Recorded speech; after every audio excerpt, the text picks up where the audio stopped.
Okay, so let's go ahead and break this play down right here. And we have a little bit under a minute left to go in the third quarter. So still an empty, just changed the routes up a little bit. McKinnon's still running his same route, that crosser, and he is my hot read because he's lit up in red. I have Kelsey running a crosser on the opposite side. And then I have Hardman running a crosser, sorry, a drag route underneath that. And then I have Valdez Scantling running this out and up, so a double move. And then Rashi Rice is running a streak down the field. So let's freeze it right here.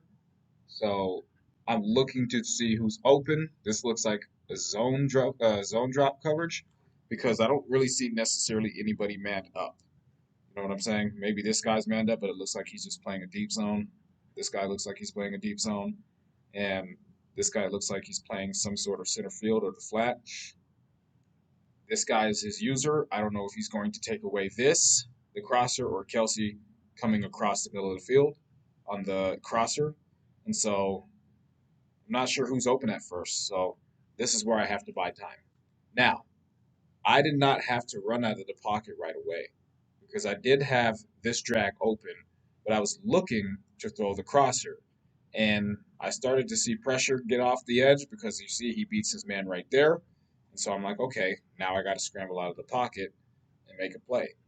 Now, you never really want to scramble to where the guy is rushing from, as far as where the side is. But I do it anyway because I know I'm able to evade him. I have Patrick Mahomes. He's one of the best quarterbacks of all time at evading pressure. And so I said, all right, let me get out the pocket. And I'm looking for McKinnon because he's chasing it, right? And he gets past this guy right here. But I just have to make sure I throw it in time before his D lineman gets pressure on me and hits me and causes me to throw it inaccurately, maybe throw a pick six to one of these dudes right here. So I buy enough time to where I can get a throw off, and I throw it right over the guy's head. So we pick up a big play on second and 22 to keep the chains moving. Okay, so now we get to the fourth quarter, and I still have no points, but I haven't had the ball too long, so I have to get points immediately. And I'm trying up everything I can to get down the field. But anyways, let's go ahead and break this down. So we're still in empty, but if you notice, it's a little bit different. We're spread out a lot more instead of compacted, so this might help me a little bit. So I changed my formation to this one. So we have Kelsey running an out and up or a double move, is what I like to call it. Hartman is running this slant right here. This is my hot read, so he will be the guy that I look at. I have Scantling running a streak, and if he's able to get past this guy and the safety stays down, or it looks like there is no safety over the top, so this looks like it could be a blitz or some sort of man-to-man situation. But if this safety isn't covering Kelsey and the linebacker is, then I could try and see if Scantling gets behind this guy and throw the streak. And then I have Rice running this crosser right here over the middle of the field, and then McKinnon on this side running a slant, opposite of Hartman. So I called it. It is man-to-man, and he does send a blitzer off the edge, and he's able to pick him up. So essentially, we do have everybody blocked. So we have time to make a read. I don't know who this dude is, but he drops in a flat. So we do have time to make a read. And there are some options we could throw it to. I was thinking this slant right here. But as you see, this guy's playing in the curl flat. If it's a hard flat, then he's going to cover it. If it's a curl flat, he's going to go out this way. Or excuse me, if it's a hard flat, he's going to go out this way. If it's a curl flat, he's probably going to stay inside and jump the slat. This crosser is being covered by Maddox right here, so I'm not even throwing that. So it's either this slant or this slant. And I probably should have took this one because I was thinking maybe he was going to jump it, but instead he goes after the crosser right here. And so instead of throwing it to Hartman, I throw it to McKinnon running the slant. And it's not a bad read, but the problem is he drops it. And so unfortunately, there's not much I can do if my receivers slash running backs went to drop the ball. Okay, let's go ahead and break this play down. So we have second and 10. The previous play, which I did not show before this one, I got stopped on a run play. I got pushed out of bounds trying to stretch it out. But it's okay. I'm not here to show run plays. I'm here to show pass plays. So we're in empty, except this time we flipped the formation a little bit and audibled Hardman to a streak. And if you see, this guy is right here backing up because I believe he's the guy responsible for covering Hardman. Rashi Rice is on a slant right here. As you see, we have three of them. McKinnon is our other slant to the left side. We have our other slant with Valdez Scantling to the right side.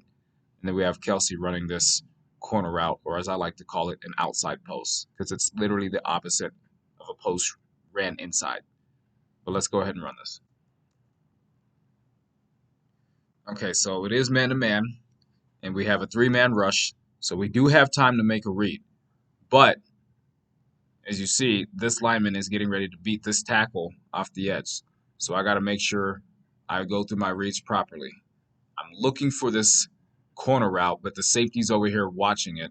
And so I don't chance it because I feel like if I throw it, it's going to get picked and maybe return for 6. I'm looking at the streak right here, but it seems like this guy who backed up is running with him, so I don't chance throwing it. And then I'm looking at my slants right here, the 3 slants that I have. One of them is going to get open. Now, which one? It just depends. If he plays this guy right here, I could take this slant. If he plays this guy right here, then I could take that slant. If he plays in the middle, then I'm looking at McKinnon right there off the edge coming across the middle of the field. So right there, he does jump both of these slant routes. So I throw it to McKinnon. I said, okay, I'm going to give you one more chance to catch this ball. He didn't disappoint. So thankfully, I was able to have him catch it this time, and we pick up a first down, and now we're moving the sticks. Okay, so here's another play right here, and as you know, we need points because we are running out of time. So I'm just doing my best to drop whatever can get me open and open down the field so that way I can push the ball down the field and score some touchdowns. So as you see, we're in the empty formation once again. 3 guys on the left side, our strong side. 2 guys on the right side, our weaker side. So we have Kelsey running this post corner again. Sorry, not a post corner, but just a outside post route or corner route. We have Valdez Scantling running this slant right here. Hardman is on a streak once again. And this time, as you can see, he's pressed up. I don't know if he's blitzing or he's going to fall back and cover that. We have Rice running this slant right here, and then McKinnon's running a streak on the outside. So let's go ahead and run this. Okay, so he's not covering Hardman. So I am looking at him right away. And if this guy ends up dropping to Hardman, then what I have to do is float this ball over here in the end zone because I can't just throw a streak right away because he's playing this heavy inside because he's in the seam. And so when you have somebody in the seam and you have a guy playing inside leverage, you can't just throw it right away because he might jump it or this guy might jump it. And so you have to be careful throwing these seam shots. You know what I'm saying? So we have this slant right here.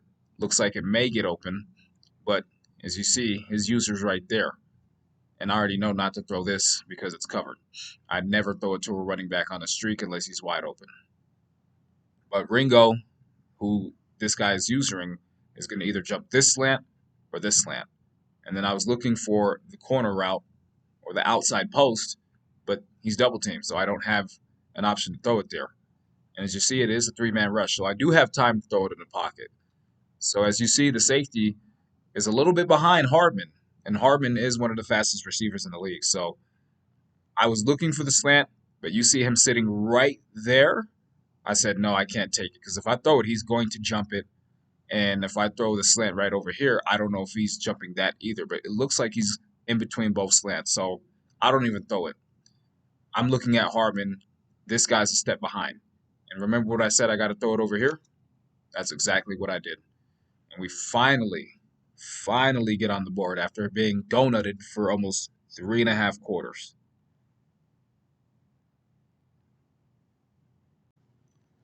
Okay, so we fast forward a little bit. He did get the ball, and then he scored pretty quickly. It was in a couple of plays. He bombed me down the field for 6. I'm not mad at that. Even though I'm down 10 with under 4 minutes to go, I have all 3 timeouts. So if I can score before I have to use any of those timeouts, then I have a chance to come back and win the game. But I do need 7 in order to have a chance to win this game. So let's go ahead and break this play down. We are an empty once again, but we did change the routes up just a little bit. So we have Kelsey running a drag instead.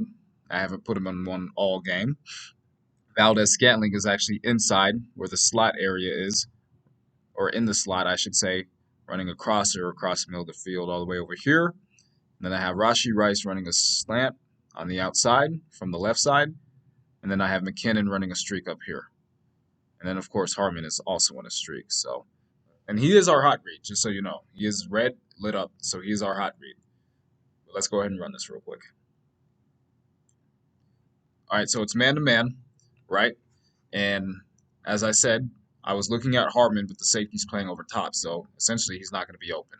I'm looking for the crosser right over here, and he does actually get open, but the thing is, because he got jammed a little bit, it kind of threw my timing off when I was going to throw the ball.